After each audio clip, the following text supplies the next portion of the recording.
میری باتوں سے انہیں کوئی تقویت نہیں پہنچی تھی. چند ساتھ میں ان کی طرف دیکھتا رہا. کرنل ڈکسن خاموشی سے ہلا میں گھور رہے تھے. پھر میں نے ٹوبو کو اشارہ کیا اور ٹوبو میرے نزدیک پہنچ گیا. میرا خیال ہے ٹوبو ہمیں کچھ کارروائی کرنی چاہیے ورنہ یہ لوگ بھوکے ہی مر جائیں گے. اب وقت ضائع کرنا بیکار ہے، جو حکم باز ٹوبو نے کہا. کرنل ڈکسن ہماری بات سن رہا تھا. اس نے نگاہیں اٹھا کر ہماری طرف دیکھا اور پھر کمزور آواز میں بولا، کیا کر سکتے ہو تم ان لوگوں کے خلاف؟ یہ چونٹیوں کی طرح بھرے پڑے ہیں. اگر تم ان سے جنگ بھی کرو گے تو کتنوں کو مار سکو گے؟ کرنل ڈکسن، میرا نام سرفراز ہے، میں نے گررائی ہوئی آواز میں کہا. براہ کرم آپ میرے ساتھ تعاون کریں. ہم لوگ نیم جان ہو چکے ہیں، کیا کر سکیں گے؟ آپ ان سب کو اپنے قدموں پر تو کھڑا کریں. ٹوبو، کرنل ڈکسن کی مدد کرو، میں نے کہا، اور ٹوبو زمین پر پڑے ہوئے لوگوں کو تھپا کر کھڑا کرنے لگا. نیم مردہ چہرے لیے سب لوگ اٹھ کر بیٹھ گئے، لیکن ان کی آنکھوں میں زندگی کی چمک نہ تھی.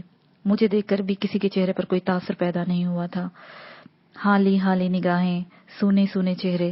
میں نے اس پیالہ نما قیدخانے کے ایک حصے کی طرف دیکھا اور پھر میرا خیال تھا کہ پتھر کی دیوار سے یہاں پر کوئی دیوار بنائی گئی ہے. میں نے اس پر قوت صرف کی اور ایک خوفناک گڑگڑاہٹ کے ساتھ پتھر کی ایک سیل اپنی جگہ چھوڑ چکی تھی. آؤ، میں نے اپنے پیچھے والوں کو اشارہ کیا. بات کسی کی سمجھ میں نہ آئی. یہ لوگ غور بھی نہیں کر سکتے تھے کہ کس طرح غیر مانوس دروازہ ہٹا. ہاں، بھورے رنگ کے آدم اور بونے اس غیر متوقع آواز کو سن کر دوڑ پڑے تھے. تب میری انگلیاں پھیلنے لگی اور میں نے ٹوٹی ہوئی سیل کو خیالی شکنجے میں جکڑا اور بونوں پر اچھال دیا. بے شمار چیخیں بلند ہوئی تھی. بچنے والوں کا خوف زدہ ہو کر پلٹنا بھاگنا فطری تھا. میرے ساتھی ٹوبو نے مردانہ وار کہہ لگایا، آؤ کرنل ڈکسن، ان لوگوں سے کہو ٹوبو کی پشت پناہ پر چلے آئیں. ارے ان آدم ہوروں کی ایسی کی تیسی. کرنل ڈکسن اور کچھ دوسرے لوگوں کو احساس ہوا تھا کہ کوئی خاص بات ہے. کیا خاص بات ہے؟ اس سلسلے میں کوئی کچھ نہ جانتا تھا، نہ ہی جان سکتا تھا. بہرحال سب خوفزدہ انداز میں آگے بڑھ رہے تھے. زندگی کی طلب ہر تصور پر حاوی ہوتی ہے. بھوک اور خوف سب کچھ فنا ہو جاتا ہے، لیکن زندگی اب بھی پیاری تھی انہیں، اور ڈوبتے کو تنکے کا سہارا کافی تھا. سامنے لمبی سرنگ تھی، نہیں معلوم کہاں جاتی تھی، لیکن میں وقت ضائع نہیں کرنا چاہتا تھا. جہاں بھی نکل جائے. یہ لوگ میری تقلید کر رہے تھے زندگی کی تلاش میں. ہم سرنگوں میں دوڑتے رہے اور بلاخر جدوجہد رنگ لائی. ایک سرنگ کا دہانہ مل گیا. ویسے مجھے حیرت تھی جس قدر آدم اور یہاں آباد تھے. اسے دیکھتے ہوئے تو بہت کم مقابلے پر آئے تھے، لیکن یہ ہم خیالی تھی. بہرحال دشمن بے وقوف نہیں ہوتا. غار کے تنگ دہانے سے ایک ایک کر کے تمام افراد باہر نکل آئے، لیکن چٹانی سراہوں سے نکلنے والے ہم تنہا نہ تھے. چاروں طرف کی چٹانیں انسانیں اگل رہی تھیں، چونٹیوں کی طرح کتارے باندھے. پورے آدم اور باہر نکل کر چاروں طرف پھیلتے جا رہے تھے. جسے جو ہتھیار ملا اٹھا لایا تھا اور ہم سے جنگ پر آمادہ تھا. کرنل ڈکسن اور دوسرے لوگ انہیں دیکھ دیکھ کر دہشت زدہ ہو رہے تھے. ایسے وقت میں اگر ہمارے پاس ہماری ہل لین کی دی ہوئی بندوقیں ہوتی تو کیا ہی عمدہ بات تھی، لیکن بندوقیں تو ہم نے ایسی بدحواسی کے عالم میں پھینکی تھی کہ ان کی جگہ کا تعین بھی نہیں کر سکتے تھے. بہرحال اس وقت مجھے صرف اپنی اسی قوت پر بھروسہ کرنا تھا اور اس قوت کو ایسے انداز میں استعمال کرنا تھا جو بھرپور ہو اور وحشیوں کو پوری طرح خوفزدہ کر دے. لیکن کرنل ڈکسن اور دوسرے لوگوں کے سائے میں شاید یہ نہیں کر سکتا تھا، کیونکہ اس کے بعد ان کو اس سلسلے میں مطمئن کرنا پڑتا، اور ہل لین کے بارے میں کسی کو کچھ نہیں بتانا چاہتا تھا. اس لیے میں ان لوگوں کے سامنے اپنی ایسی قوت کا مظاہرہ نہیں کر سکتا تھا. چنانچہ میں نے ٹوبو کو اشارہ کیا اور ٹوبو میرے اشارے کو سمجھ گیا. اس نے دوسرے لوگوں کو اپنی طرف متوجہ کیا. میں نے خاموشی سے ایک چٹان کے پیچھے کھسک گیا. یہاں سے میں نے ان لوگوں کو ایک بڑے جتھے کو نشانہ بنایا. ان کے نزدیک ایک اونچی چٹان کھڑی تھی. میری پوری توجہ اس چٹان کی طرف ہوگی اور یکا یک چٹان اپنی جگہ سے بلند ہوئی اور ان لوگوں پر جا پڑی. بے شمار وحشی چٹان کے نیچے دب گئے تھے اور دوسرے ہی لمحے میں نے ایک دوسری چٹان اٹھائی اور نہایت سخت قوت صرف کرنی پڑ رہی تھی. وحشیوں میں دہشت پھیل گئی تھی. کرنل ڈکسن اور دوسرے لوگ بھی چاروں طرف نگاہیں دوڑا رہے تھے. میں اس سے پہلے حملے کا بھرپور تاثر چھوڑنا چاہتا تھا. چنانچہ میں ایسی جگہوں کو نشانہ بنا رہا تھا جو ہمارے قریب تھیں، اور بلا شبہ میں اپنی کوشش میں کامیاب ہو گیا تھا. وحشیوں میں دہشت پھیل گئی تھی. وہ دور دور بھاگنے لگے. میں نے ٹوبو کو آواز دی، ٹوبو ندی کی طرف چلو، اور ٹوبو نے کرنل ڈکسن کو اشارہ کیا. وہ لوگ ندی کی طرف بھاگنے لگے. میں اعتراف کرنا چاہتا تھا کہ اب ان لوگوں کی شکلوں پر کسی قدر سکون کے آثار نظر آنے لگے تھے. وہ تیزی سے پیچھے ہٹ رہے تھے. اب میں ان لوگوں کے سامنے آ گیا۔ کرنل ڈکسن تیزی سے میرے قریب پہنچ گئے۔ یہ کیا ہو رہا ہے سرفراز؟ انہوں نے انتہائی حیران کن لہجے میں پوچھا۔ آپ پیچھے ہٹیے کرنل، ان لوگوں سے جتنی زیادہ دور نکل سکیں، میں نے کہا، اور کرنل ڈکسن میری ہدایت پر عمل کرنے لگا۔ یوں ہی ہم چٹانوں سے دور ہوتے چلے گئے اور تھوڑی دیر کے بعد ہم کافی دور نکل آئے۔ وحشیوں کی طرف سے کوئی تحریک نہیں ہوئی تھی، وہ دور ہی رہے اور ہم پیچھے ہٹتے رہے۔ لڑکیاں بری طرح نروس تھیں۔ پھر چٹانی سلسلہ ختم ہو گیا اور پھر ہمارے دوڑنے کی رفتار سست ہو گئی۔ لڑکیاں گری پڑ رہی تھیں، ان کی حالت کافی خراب تھی، اب بھی ان کی آنکھوں میں دہشت منجمد تھی، انہیں اپنی زندگی کا یقین ہی نہیں آ رہا تھا، لیکن اب وحشی آدمخور بہت دور رہ گئے تھے اور ان کے نزدیک آنے کے کوئی آثار نظر نہیں آ رہے تھے، اس لیے کافی سکون ہو گیا تھا۔ کرنل ڈکسن تھک کر رک گیا۔ میں اس سے زیادہ نہیں دوڑ سکتا، اس نے کہا، بس تھوڑی دور اور کرنل، اس کے بعد ہم نسبتاً اچھے علاقے میں پہنچ جائیں گے، اب تیز دوڑنے کی ضرورت نہیں ہے۔ اور ہم سست روی سے چلنے لگے۔ ہم اس وحشتناک علاقے سے کافی دور نکل آئے تھے اور اب جگہ جگہ سرسبز جھاڑیاں نظر آنے لگی تھیں۔ تھوڑے ہی فاصلے پر وہ ندی نظر آ رہی تھی، یہ اسی علاقے سے آتی تھی جہاں سے ہم نکل آئے تھے۔ ندی کے دوسری طرف درختوں کا سلسلہ نظر آ رہا تھا۔ بمشکل تمام ندی کے کنارے ہم پہنچے اور اب سب کی ہمت جواب دیتی جا رہی تھی، سب اوندے سیدھے گر پڑے، خاص طور پر لڑکیوں کی بری حالت تھی۔ کرنل ڈکسن نے بھی زمین پر لیٹ کر آنکھیں بند کر لی تھی۔ میں نے ان سب کی کیفیت دیکھی اور گہری سانس لی۔ ٹوبو، میں نے آہستہ سے ٹوبو کو آواز دی۔ یس باس، ٹوبو نے مستعدی سے جواب دیا۔ تم ان کی کیفیت سمجھ رہے ہو؟ کسی حد تک باس، اگر غذا کا بندوبست نہ ہوا تو ان میں سے بہت سے کم ہو جائیں گے۔ بندوبست ممکن ہے باس۔ او، تو تمہارا بھی یہی حال ہے کیا باس؟ جانور مل سکیں گے؟ ہاں باس، پانی بھی ہے اور سبزہ بھی، اور پھر جانور آسمان پر نہیں ہوتے۔ تب آؤ تلاش کریں، میں نے کہا، اور ہم دونوں چل پڑے۔ درخت چھدرے تھے، گھاس وغیرہ بھی تھی، اور پھر ہمیں جنگل میں ایک جنگلی گائے نظر آ گئی۔ باس، ٹوبو نے اس طرف اشارہ کیا اور میں نے دوڑتی ہوئی گائے کی طرف دیکھا، وہ کلانچے بھر رہی تھی۔ دوسرے لمحے میں نے ہاتھ بلند کیا اور گائے اپنی جگہ اچھلنے لگی، لیکن میری گرفت سے کہاں بچ سکتی تھی۔ میں اسے ٹوبو کے نزدیک گھسیٹ لایا اور پھر ہم نے گائے کو گرا دیا۔ تھوڑی دیر کے بعد ٹوبو اس کی کھال صاف کر رہا تھا۔ میں کسی دوسرے جانور کی تلاش میں تھا۔ بنے ہوئے گوشت کی بو نے ان لوگوں میں زندگی دوڑا دی۔ کرنل ڈکسن دوڑتا ہوا آیا تھا، حالانکہ اس کے قدم لڑکھڑا رہے تھے۔ اس نے پھٹی پھٹی نگاہوں سے ہماری کاوشیں دیکھی اور پھر اس کی آنکھوں سے آنسو ابل پڑے۔ میں نے اس کے قریب پہنچ کر اس کے کندھے پر ہاتھ رکھ دیا۔ کرنل، آپ پریشان کیوں ہیں؟ یوں لگتا ہے سرفراز، اس ٹیم میں تمہاری موجودگی ہم لوگوں کے لیے زندگی کی علامت تھی۔ خدا کی قسم، ان دنوں ہم بڑے بڑے خطروں سے کیسے گزر گئے، لیکن تمہاری علیحدگی کے بعد ہم تفصیل سے گفتگو کریں گے۔ کرنل، آپ میری مدد کریں، ان لوگوں تک یہ گوشت پہنچائیں۔ پانی ہمیں ندی سے ہی پینا پڑے گا کیونکہ ہمارے پاس برتن نہیں ہے۔ جو حکم سرفراز، کرنل نے انکساری سے کہا۔ دلی مسرت ہو رہی تھی ان لوگوں کو دیکھ کر، سب میں نئی زندگی دوڑ گئی۔ گوشت کے ٹکڑے ان سب میں تقسیم کر دیے گئے تھے اور اس وقت وہ ان کے لیے دنیا کی سب سے بڑی نعمت تھی۔ گوشت نے ان کے جسموں میں طاقت بھر دی تھی اور پانی پینے کے بعد ان کے چہروں پر رونق نظر آنے لگی۔ سب سے آخر میں ہم نے گوشت کھایا، مقدار بھی کافی تھی، سب نے خوب پیٹ بھر لیا اور پھر ہم سب ایک جگہ بیٹھ گئے۔ میرے خیال میں دوستو، ہمارے قیام کے لیے یہ جگہ مناسب نہیں ہے۔ اب آپ لوگوں کی حالت بہتر ہے، ہمیں تھوڑا سا سفر اور کر لینا چاہیے۔ ہم تیار ہیں، سب نے کہا، اور ہم سب چل پڑے۔ اس کے بعد دیر تک ہمارا سفر جاری رہا۔ راستے میں مزید گوشت کا بندوبست کر لیا گیا تھا۔ کرنل ڈکسن نے شکار کا وہ عجیب طریقہ دیکھا جب دوڑتے ہوئے جانور اچانک تکلیف میں مبتلا ہو جاتے، گر پڑتے اور ٹوبو ان پر قابو پا لیتا۔ اس طرح رات کی خوراک کا بھی معقول بندوبست ہو گیا تھا۔ اس میں اب دوسرے لوگوں نے بھی مدد کی تھی اور جب ایک پرسکون خوشگوار جگہ میسر ہوگی تو میں نے اینجلا کو جا لیا۔ ہیلو ڈینیلا، اینجلا، میں نے اسے پورے نام سے مخاطب کیا۔ ہابو کے آدمی، ڈینیلا نے مسکراتے ہوئے کہا، کیسی ہو؟ جیسی ہوں تمہارے سامنے ہوں، مگر تم کہاں کھو گئے تھے؟ جنگلوں میں، پہاڑوں میں نے مسکرا کر کہا۔ یوں لگتا ہے جیسے تمہارے ساتھ آسانیاں سفر کرتی ہوں۔